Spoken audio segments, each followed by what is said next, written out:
Should be topic number 5 is a billion wicked thoughts. What a billion wicked thoughts. This takes us to YouTube. So it seems like it's going to be a video. We'll watch it and we'll discuss it right after.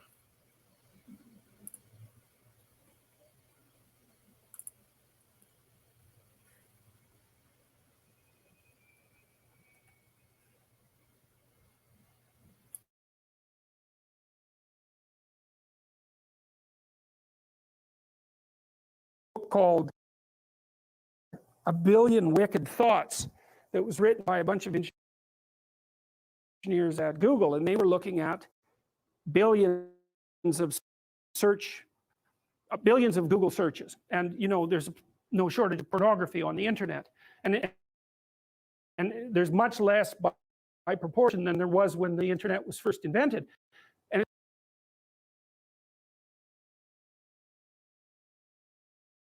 it's so interesting. A book called A Billion Wicked Thoughts that was written by a bunch of engineers at Google, and they were looking at billions of Google searches. And you know, there's no shortage of pornography on the internet, and there's much less by proportion than there was when the internet was first invented. And it's so interesting because it actually turned out that one of the things that drove the development of the internet and the technology was the proclivity of young men to search out sexually provocative images. That was what was at the forefront of the development of the net. It's extraordinarily interesting. They were motivated to use it for that purpose, and that provided the platform from which it emerged. Amazing. Anyways, the Google engineers looked at pornographic search processes and then segregated male searches from female searches, and what they found was that the males searched out images. Surprise, surprise, no one considers that, you know, particularly interesting, but the females searched out literary representations of pornography. It was written. And so I can give you an example of that. If you know about Harlequin romances, does everybody still know about those? Anybody not know about those? Okay, well, they're mass market romances, and of a very stereotypical type. And the original ones were pretty harmless in terms of no violence and no real sexual content. But that was 40 years ago, and they've differentiated tremendously, and now there's hardcore Harlequin romances, and with particularly garish covers, and then there's the old, you know, more tame, basic, sexless and aggressionless romances where everything is implied and not explicit, but the explicit ones exist. So they did a plot analysis of the typical pornographic female fantasy. Well, and it's so comical because engineers did this, and social scientists would never do this because they'd be probably too concerned about the ethics of it or some damn thing. But engineers, you know, they'll just plow ahead with no concern whatsoever for such things, and they actually discover things that way. And so they discovered the basic plot of the female pornographic literary product, and they identified. So basically what happened was that a innocent, well-meaning, and attractive young woman encounters a male who's a bit of a monster. And the monster, there's 5 types of classic male monster. For all you males who want to know, this is what you can become. Vampire, that's a good one. Werewolf, billionaire, pirate, and surgeon. Okay, so that's very interesting because, well, first of all, there's a dominance thing. Now you're actually blushing, you know, you're actually blushing about that. That's very, very funny. So, sorry to point it out, but it's so comical, you know. I know, it's so funny. I was reading this, it was just cracking me up. I thought, oh my God, really? Pirate, vampire, oh, that explains it. What about all these damn vampire shows, right? They're so popular online, they're so popular on Netflix. Oh yes, and then there's the werewolf. There's nothing sexier than a werewolf, apparently. But I mean, so there's predatory dominance that's implicit in that, right? With the billionaire, it's more abstract, but clearly that's an indication of very high success in the male dominance hierarchy. So, but there's this desire for aggression that's in that, a real aggression, right? And it's not surprising to me at all. It makes perfect sense. But the basic plot is that the woman encounters this mysterious and aggressive male and tames him. That's the female hero myth, as far as I can tell. It's Beauty and the Beast. And so it's because, well, there's no fun in taming someone who's already tame. And what makes you think you really want someone who's tame anyways? There's no interest in that. Plus, when chaos manifests itself, what makes you think that someone tame is going to be good for anything? And it's a real question. And so that aggression is absolutely vital. It's absolutely necessary. But because it's incredibly dangerous, which of course it is, it has to be civilized. And so what happens is that the archetypal female in these pornographic romances seduces and tames the aggressive male. And that's her encounter with chaos. Now it's more complicated. Of course, females, they're more complicated, and that's exactly how it is. And it's no wonder, because their lives are more complicated. But okay.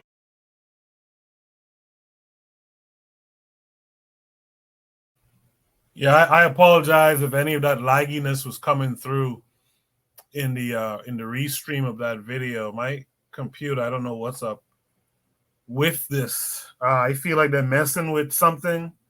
I don't know what it is, but my computer never lags during the week, and I come to do shoot the breeze, and it's all this lagginess. It's kind of wild. Kevin Carre, the prompt says 1 billion wicked thoughts. What did you take from the video?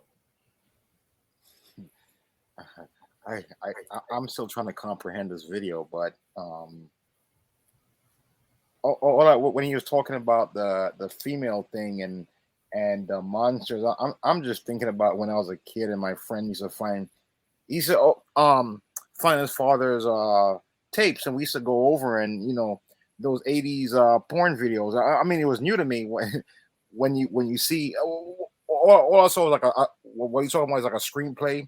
The woman calls a plumber, like, oh hey, I'm coming over. I know I heard you need your pipe laid, and you start hearing the porn music, and that's what's going through my mind when I hear this thing. Nothing more. I didn't quite really understand what this guy was saying, but I would love to hear what other people have their thoughts.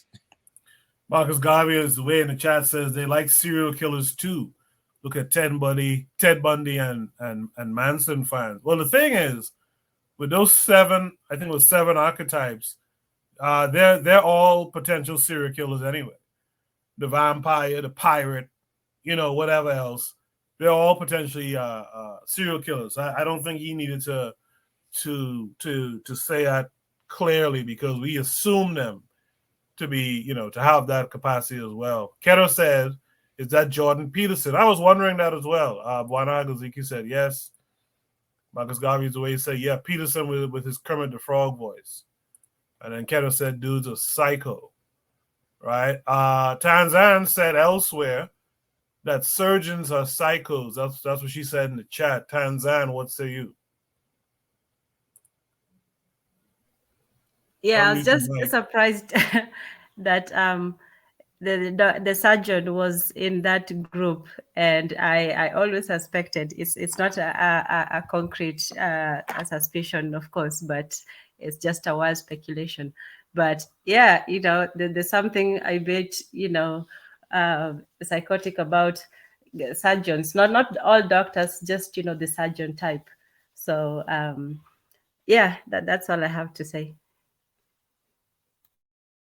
All right, thanks for that. KW7 is in the chat. He says, I was in the clouds. He says, starting a new gig on Monday. Okay. Cool, man. Like Brother Bukhari said, congratulations, man. Gas them up. 1 billion wicked thoughts. What did you get from that video in terms of 1 billion wicked thoughts? Can you guys hear me? Yes. Okay, I'm driving, goes in and out. Pardon me. Look, the women are not going to respond, and I always like to call them out. I think in the West, particularly, the way our women are programmed, including unfortunately Black women, these are the archetypes they like.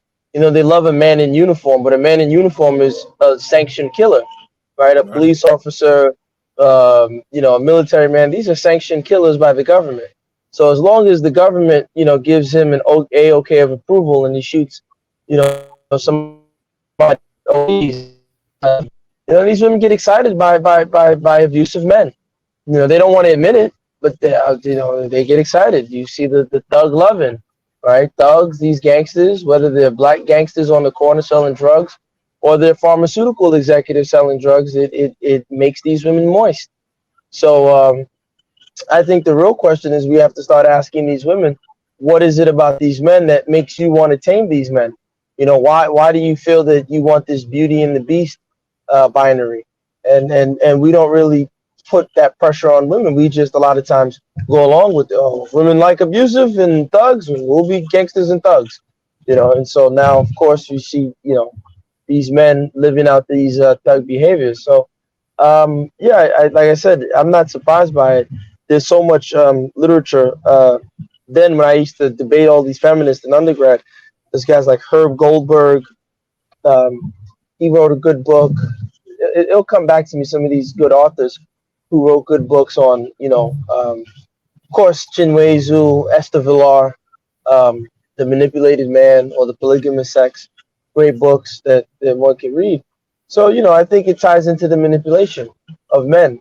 They're manipulated to act out certain behaviors, right? A perfect example is like this, the alpha male. You got all these guys saying, I'm an alpha male. I'm an alpha. To me, the alpha male is a glorified fool. He's just an errand boy with a lot of trophies. The alpha male isn't doing anything that's so special, right? But, these men, the real men and the real women like alpha males. And you go online, you hear women, you have guys go up to a random woman and say, so can you tell me 4 things that turn you on about a guy? And she say, well, I like the way he eats his chicken. You got to be confident and your cologne and you got to be hard. Who the hell cares what the hell this dummy thinks? Stop listening to these retards. They're not intelligent. I'm sorry. I'm. It's gonna sound sexist and misogynist, and it is what it is. I don't care, but it's just like men have to stop letting themselves be manipulated. And even Jordan Peterson, when he's watching, I don't agree with a lot of things that he says, but he's laughing. He's like, "Oh yeah, and you're blushing." So I'm gonna play the psychopath role as opposed to saying, "God damn, what the hell is wrong with you, ladies? You must be there's something wrong with you. Seriously, why are you attracted to serial killers and psychos?" But hey, I'll stop there. No, that's a good point at the end there. Why isn't he saying something about that shit? What are you blushing for? Yeah. That's an interesting thing.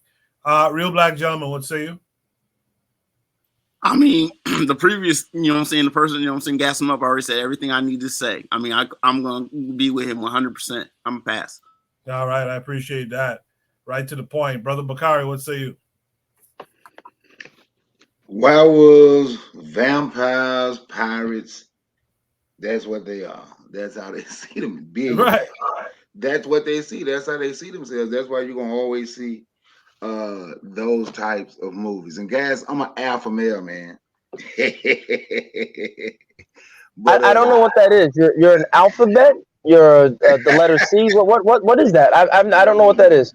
I know I came out of my mother's vagina, and that's all I came into this world with my testicles and my ability to process things in the world. I don't know what an alpha is, but please explain to me. Antoine de Mailer, man, that's it. I'm the top dog, man. I was just messing with you, my man. I was just messing with you because it seemed like somebody said that to you and it kind of bothered you. So I was just messing. I was just messing with you. I was just messing with you when I said that. Don't take that serious because I say I'm the alpha.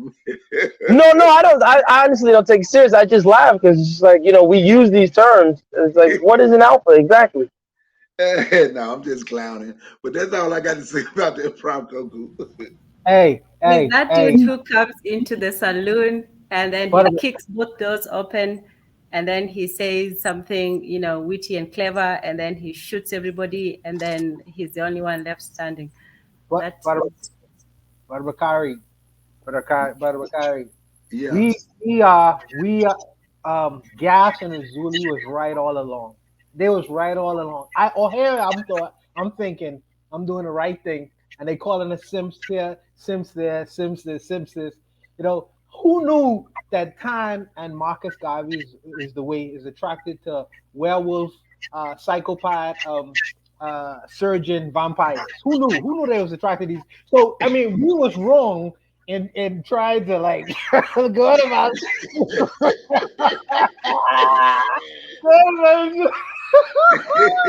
thought about trying to be respectful all along that we really are the Sims, and they was exactly right. You know, these chicks, they want vampires. They want vampires. So it's like, okay, okay.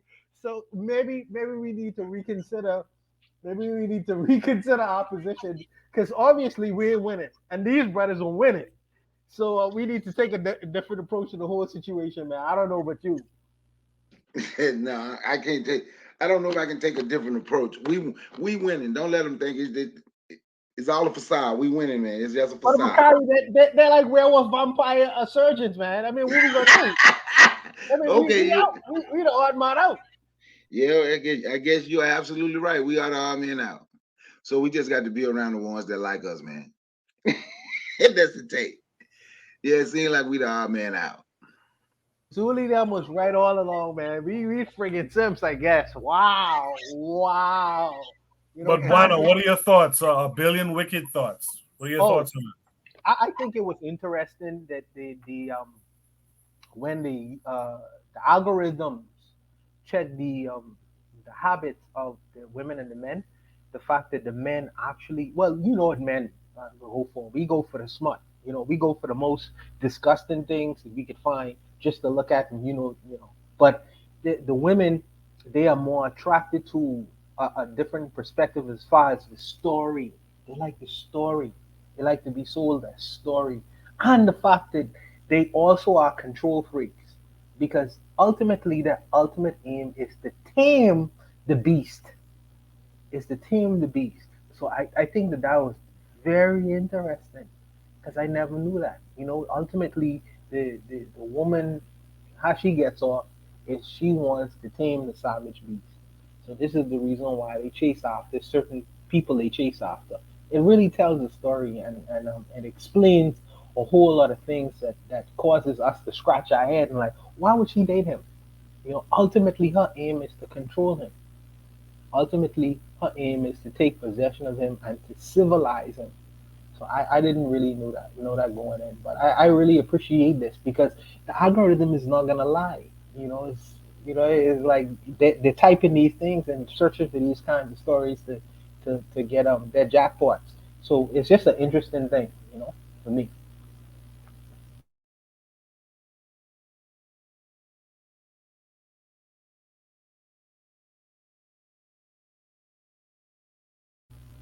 Hello? Okay. Okay. Yeah. Oh, Well, sorry. I was talking and the mic was muted. Sorry. No, I was saying that it's interesting that like the early King Kong films was about that controlling the beast. There's this white woman controlling the beast too. So it's very interesting how they put these thoughts together, man. I think others wanted to add something. Go ahead. I think a part of it is when you find women that want to deal with those type of dudes, and a lot of them do for whatever reason. And I'm not mad at them if that's what they like, right? But women they're nurturers. In all honesty, that's what they do. That's what they have always. That's their job, right? Not necessarily. Oh, we got to go out here and make sure that every man, but that's their job. So they feel they've been raising they have been raising they've been raising the kids, they've been doing all that. So in a sense it's almost like they believe they can fix it because that's what they have been doing most of their lives, fixing it. So when that something like that come their way, and a lot of the times it backfire, but when something like that come their way, they don't shy away from it because That's what they are. They're nurturers, and that's just a fact. That's what women do, uh, especially black women. They have been dealing with that type of mentality a lot from the men because of everything that we have gone through. Now, seeing somebody as a vampire, and like I say, that's them. But the gangster, the thug, the all that, you know, the woman is a nurturer, and sometimes the woman want to feel protected. And the Well, dude, how do you werewolf? huh? How do you nurture a werewolf? You don't nurture rival. That's why I say sometimes it backfire on them. That's why sometimes you find women who have given their goodness away to a dude that just wouldn't worth it and wouldn't worth a damn. Then when they get a little, then when they start to mature and they get older, well, when they get old, then they want someone that's good because they couldn't tame it. But I'm just saying, I'm just speaking what I believe. The reason I believe that they try. Sometimes it works. I'll say this very quickly. Me personally, I don't believe women are inherent nurturers. I think quite often women often resent that position. You know, they you know, again, gases take this position is from Chinwezu, right? So if anyone disagrees, fight Chinwezu, the Pan Africanist, because I'm not the Pan African. So, you know, beat up the Pan African guy, Chinwezu. But my position is that women quite often are very manipulative in their approach, and you know, historically perhaps they had to be so because you know men had the muscles and they used brute strength and whatnot. But I think sometimes, quite often, a lot of women resent being so-called relegated or regulated to that position of nurturer. They don't like it, right? I can think of all the times that some, you know, mothers will voice all the things they had to do to sacrifice to their children, right? You know, and fathers, because it's not manly to talk, fathers don't ever say anything in reference to the sacrifice that they do. So I think that the idea for me that women are just inherently nurturing, I don't know if me personally, I don't know if I agree to that. I think that I think anyone can be nurturing, whether it's man or woman. But I will say this: I will say that for me, part of it, like I said, is that women in the Western world have to acknowledge that there is an attraction to this sort of behavior. So for Black women, it might not be the werewolf and whatnot or the vampire, but if you guys remember in the early 2000s, you had all these Sister Soldier books, all that Black fiction books, right? That were all over the Black community. It was like Hustler's Pimp and Baby Girl Love and Shoot 'em Dead Mac Man, right? And it was all these stories about some chick in the projects whose father was a good man, but he sold drugs, and the grandma cooked mac and cheese, and she had lost her virginity at 16, and the husband went to jail, and all these same stories. So Black women also playing out these things, and I'm trying to say that I think for me, the women have to call themselves out on that. Like, hey, wait a minute, let's analyze ourselves. Why is it that we're gravitating towards, you know, this type of template in our men, right? There's something that we need to fix. Like, we shouldn't want abusers or killers for men, right? No one. But yeah, go ahead. I didn't mean to cut you off there, but I agree with that. I think. And a big reason why I agree with it, I think a lot of us men have a mentality that women are beyond reproach, so you can't correct them, you can't point out the error in their ways and all that kind of stuff. And I think we fail when we do that. I think we fail when we kind of paternalize them like that. Just saying. In the chat, Marcus Garvey is the way. Apparently, they're admitting to liking vampires, shimmering vampires and whatnot. Tanzan said she likes a surgeon vampire because they cut and they bite. Marcus Garvey is the way he responded to Bakari saying women are control freaks because they have to control children, question mark.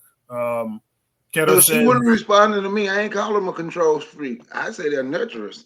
That wasn't me. no. I think, but you said they were nurturers. She's equating that to being a control freak in a sense, right? Like because they can nurture children, that means they control, the ongoings of adults, of men. They have to want to tame the beast or control that freak. You know what I mean? So I think that's what she's saying. Oh, okay. Can I add something real quick? I mean, a lot of those archetypes, once again, the wolf and going the vampire, a lot of that shit. Let's keep it a buck. That's just Eurasian, okay? About Genghis Khan, right? How a lot of Asia is related to him. This is the thing about the whole killer thing and like being attracted to the killer. You wind up with incestuous genetics when you do that. You gotta face that fact. Yeah. That's bottom line. And so the whole idea of it's a self-destructive tendency. I would say to want to be the have to select self-destructive genes. I mean, there's so much protecting you can do. You don't have to, protecting by elimination. Is that protection or is using your wits to thwart more protecting? Let's keep it a buck. That's, what I'm saying? Protecting turns into killing. It turned into wipe them outism. Right. I just hope that I get that clear. You know what I'm saying? You don't want that. You don't want to incur. However it turns out, you don't want. That's bad genetics.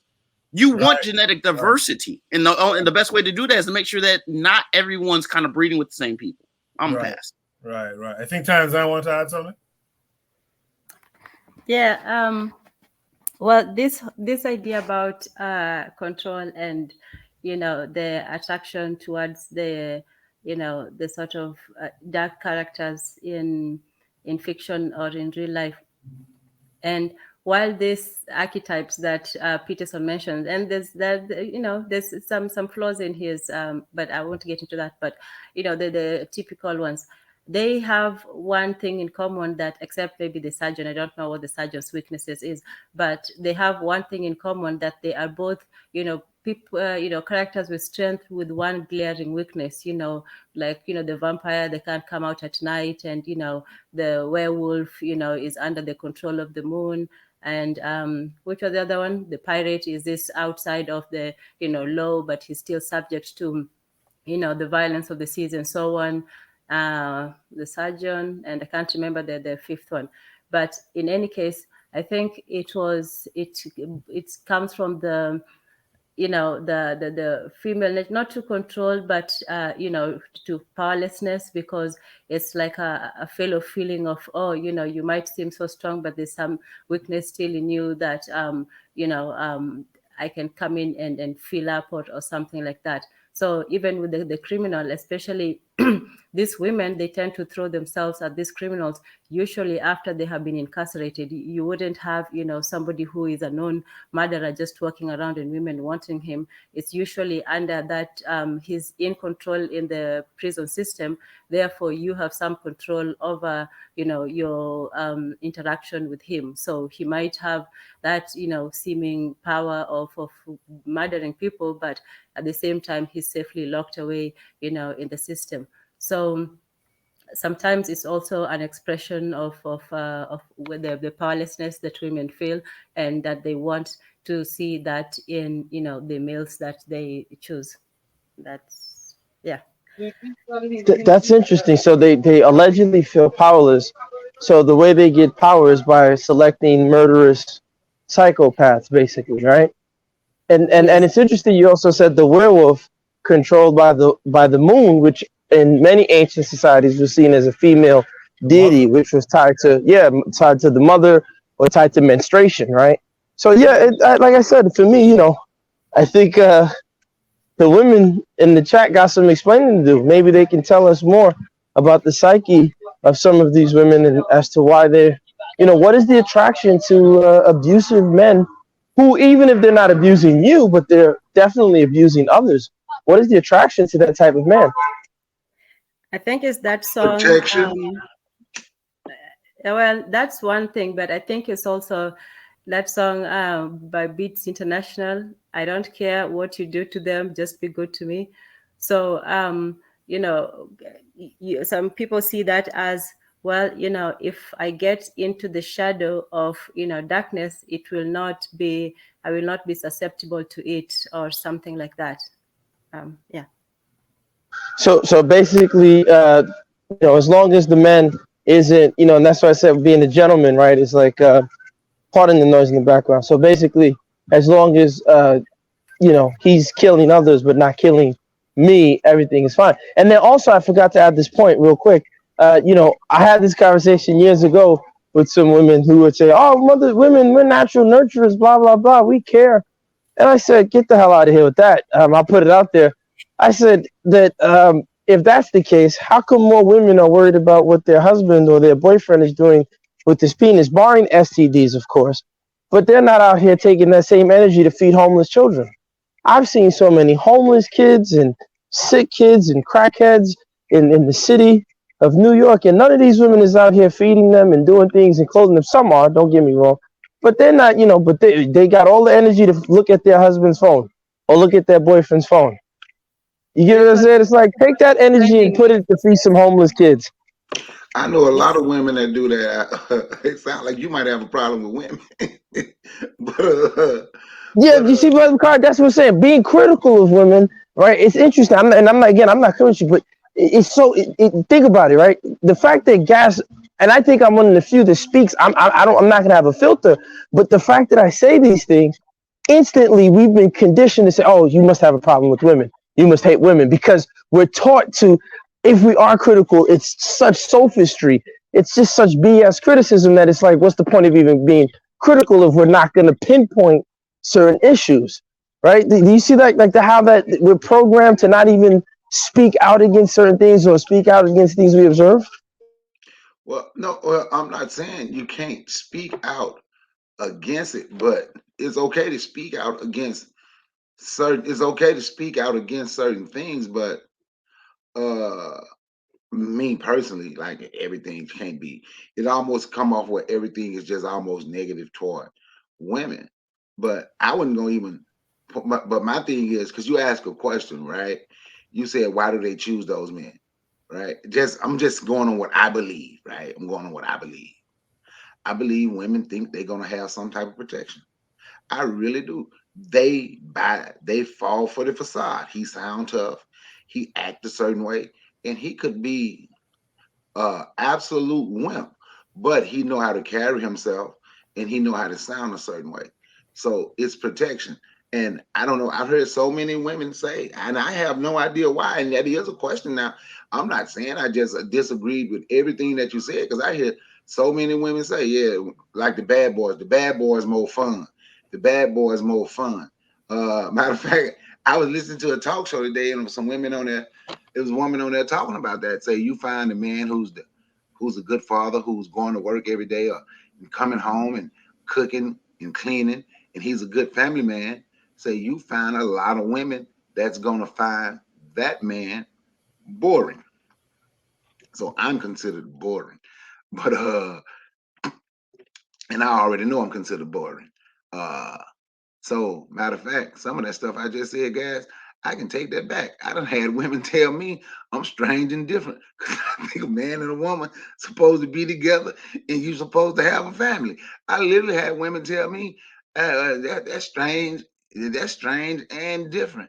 Woman, she should, and of course she had 3 kids, 3 baby daddies. All her children were daughters, and the only one of her daughters that was in a relationship. So, guys, everything I just said to you, I take back. My bad. But anyway, all of her, now the only one of her daughters that was in a relationship was a lesbian. They are following her way, but I do think some women feel that the so-called thug, the abuser, whatever you want to be called, I do believe they feel they might get some protection. That's just my take on it. I hear the mic. I could see that thinking. I do like, I saw what you told us just now, that story with the young lady. I think that kind of thinking needs to be criticized. I think they need to be held accountable for that type of thinking, because like Marcus Garvey is the way said in the chat earlier, she said women train and indoctrinate, in this case, sons. So it's women who is the root cause of degeneracy. But I would also say they also train daughters.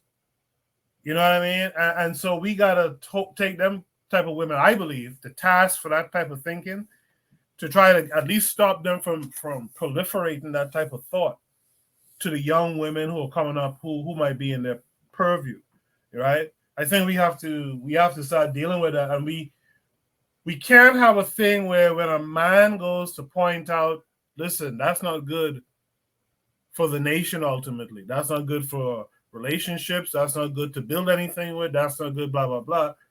I think we do ourselves a disservice when we say a man sounds like he hates women just because he criticizes her. Because then you've taken the sting out of the stinger, right? Now anything that person says, he's viewed as just a woman hater, so ignore him. But no, there's a lot of times especially in the conscious space, and that's what irks me with the conscious space, because even though you have upright men speaking consciously, we still have women pushing back against what they're trying to bring across. Like you can't ignore, solid, constructive criticism that if you took a step back, you could see is all about keeping some order, keeping some unity, right? Keeping things together, as opposed to what we see out here now, where everything is kind of hit and run now. There's no relationships, there's no order, right? There's no commitment, there's no unity. It's just a free for all now. And I think a lot of that comes from the fact that when you go to criticize a woman as a man, you're immediately, most times by women, but even sometimes by men, you're immediately told, well, you just hate women. No, I'm just trying to get this shit together. I'm trying to get it straight. That's why I took that. There's a great book on that, Koku. Hey, guys, let me say this right quick. Yeah. That's why I told Gaz in the middle of me talking.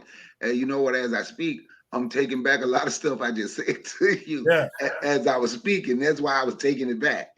Go ahead. I just wanted to say that. Go ahead. Yeah. No. Come on. We all have dialogue. Trust me. I don't take none of it personal ever.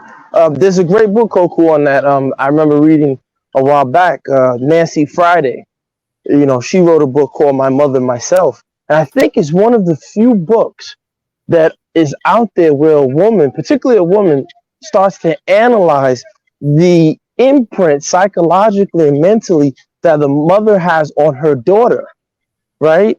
Because we always talk about mothers and sons and things like that, but she really, like, you guys can Google it, she really delved into that whole relationship between daughters and mothers, and it was very fascinating, how like some mothers are like tyrants to their daughters. And, daughters just acknowledge it. But then, funny enough, the daughters become like their mothers. Just like we say, like, fathers end up like the sons, but the daughters end up like the mothers. And not only end up like the mothers, they end up creating the same type of conditions and narratives and, programming to their children, right, that they saw. So it's a great book. I think you might like it. Can I add on kind of to what Gaston said? Sure. Like in cultures, especially in America, where we're talking about families with the whole rise of single mother households, which I'm not saying that it doesn't happen throughout history, in the broadness of peoples and stuff, but when you grow up as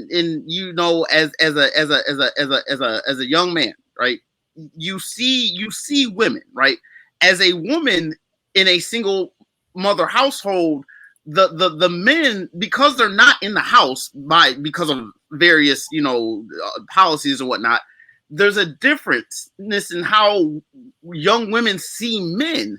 Men grow up seeing women in the house. They see women, they understand, even if it's subconsciously, They understand women a lot more than women understand men. And I would say in a single mother household. Now, when you have structure and you have both parents, and this is multi-generationally, there is balance there. And I think when you talk about, you know what I'm saying, the breaking up, you know what I'm saying, the whole slave trade, the whole Maafa, we had family structures in Africa. We had ethno-heretic systems in place where we understood who we were, our identities, who our peoples were, who our peoples were. I'm pretty sure we had all that stuff written out. We knew who we were. You know what I'm saying? We knew everybody around us. If we didn't know, we could ask someone. We knew who we were. Now being here, and again, just fast forwarding to the 60s, at least in the United States of America and where else around the world, once you break that down, you know, men start to see loose men and try to adopt what that is. And it becomes difficult because the women cannot seem to, I want to say, the pair bonding, because they did not grow up seeing pair bondedness.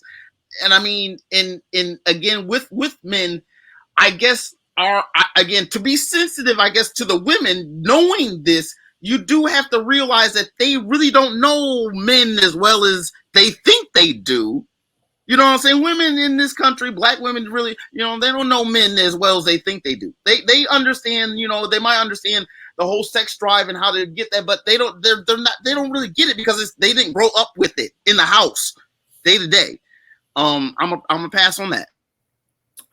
Before we, oh yeah, Can I say something? Brother Bakari, then Tan, and then I got a follow-up question. Go ahead. No, I just wanted to say, you know, one thing when you mentioned the so-called conscious community in the way they speak of women and how I believe in and I ain't gonna say believe. I also know this is me. I think I don't go as hard at women because our women, regardless of what anybody say, has been the least protected and the least respected in the whole fucking world. And if can't nobody, and if people don't want to admit that, that's a problem. So that's why I'm gonna always stand up for black women. The world, you see, we talk about what has happened to us, right, as a people, but we don't want to talk about how our women has been treated and how our women has been depicted. So I'm gonna stand up. I'm gonna stand up for black women. Shit, I got my mama black, my daughter's black, so I'm gonna stand up for black women. And then to the one thing where Marcus Garvey is the way to free minds. I think that was her who put in the chat say that the women is the root to degeneracy. Yeah, we can say the woman is the root to degeneracy, but we can also say when you out in these mentoring programs, why none of these kids' daddy ain't around. And they not even in jail. They just not around.